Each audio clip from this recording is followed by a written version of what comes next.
acne-friendly skincare routine. To give you guys a background check, my skin was flawless. Like, the definition of flawless was what my skin was. So, you know, just a little here and there experimenting with makeup, I started to break out. 1 pimple, 2 pimples, 3 pimples, whatever. As a female, I should expect that to happen because my hormones are going left and right, and that time of the month comes and I might just blame it on that.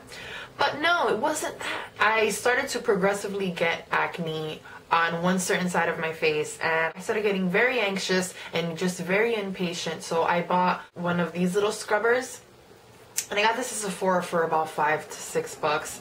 And you know, I just figured that if I would exfoliate my skin and remove all that excess oil that was in my skin, maybe I would just go ahead and lose all that acne. But it just made it worse because my skin became sensitive. And this is where the skincare routine comes to play. So this skincare routine just basically goes off to all my people with sensitive, acne-prone skin. And if you don't know if you're sensitive to certain things, or if you don't know if you fall under that category, basically, if you have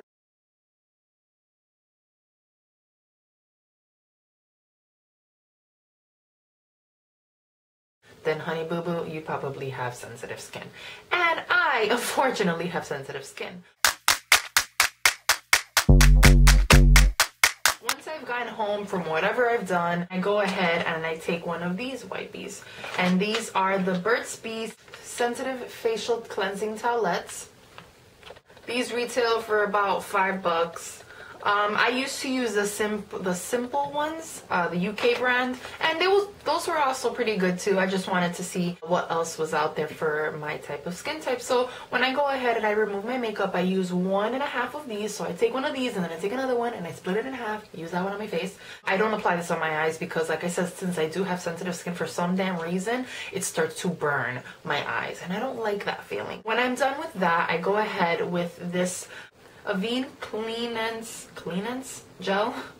I got this at the dermatologist section in Duane Reade. I don't know if you guys have noticed, but there's always a section where it's just like your local drugstore stuff, and then there's a dermatologist section where I go ahead and I just use about a dime size of this and just scrub, and I wash my face with ice cold water.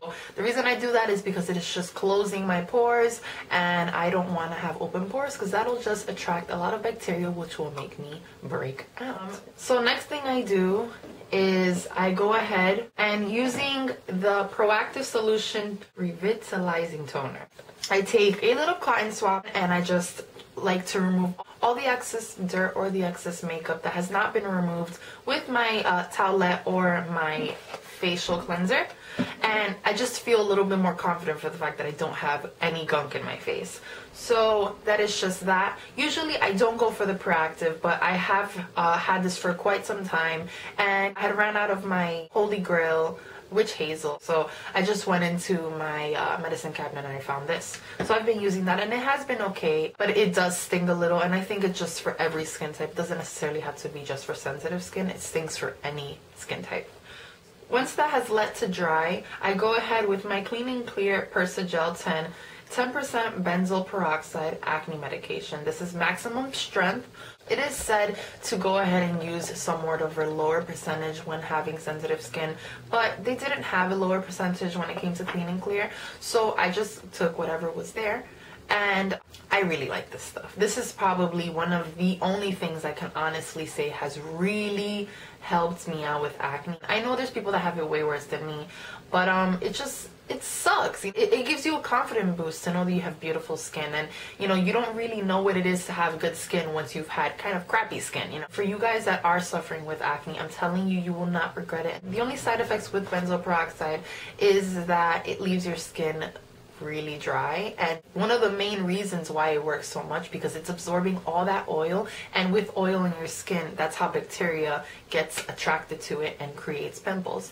So just does the job. But if you're gonna go ahead and use this stuff, I would suggest using an extremely strong moisturizer. But as far as my moisturizer for the nighttime, I don't use a moisturizing lotion at night.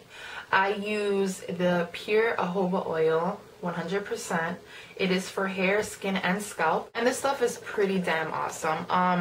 Like it says, it's good for hair, skin, and scalp. And I do use it for all purposes. But for my skin, I just feel like it's brought it down a notch when it comes to having excessive oil coming out of my face, because I am a hot, oily mess 99% of the year. I can understand why people are intimidated by it for the simple fact that it is an oil, and you think to yourself, the oil might attract more oil and might just make you more oily, which will create more acne. but no, it basically just balances out the natural oils from your skin. Something as a jojoba oil, which is the closest oil to your natural skin oil, it just, your skin is like, wait, I don't need to produce this much oil. There's already oil on the face, so it's about time I stop.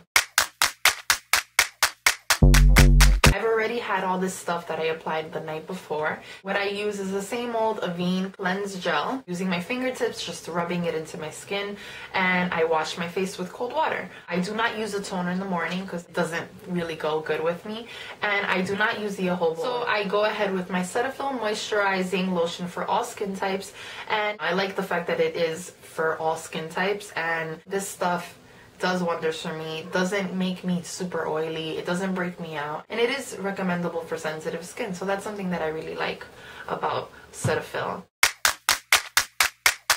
I exfoliate about twice a week, and I don't necessarily use any different products. I go ahead with the same old AVENE Cleanse Gel, and I don't have a Clarisonic because, you know what, yeah, Clarisonic is pretty darn expensive, and I don't got the money for that right now. If a Clarisonic was much more cheaper than it originally is, then I probably would get it, because the way people talk about it, it just makes you want to have it. But at the end of the day, I don't have $200 to blow on a scrubbing machine. So I'll just become my own scrubbing machine. And I bought this Sephora brush, pretty inexpensive. I mean, from $200 to $5. You can't beat that with a stick. This was $5 at the Sephora, and it really does the job. I just go ahead and apply some of the cleansing gel, and I scrub this onto my face. Not rough. Wash my face, like I said, with ice cold water, and go ahead with my nightly routine and apply all these things. So if you guys use any of these products, let me know if it's been working for you. And if you are a acne prone friend of mine, I hope that maybe if you guys were to use one of these products, that it'll be effective. If you guys want to see more notifications on when I upload any videos, please subscribe, and the subscribe button should be on this corner. So thank you guys for watching, and I hope you guys have an awesome day. Bye!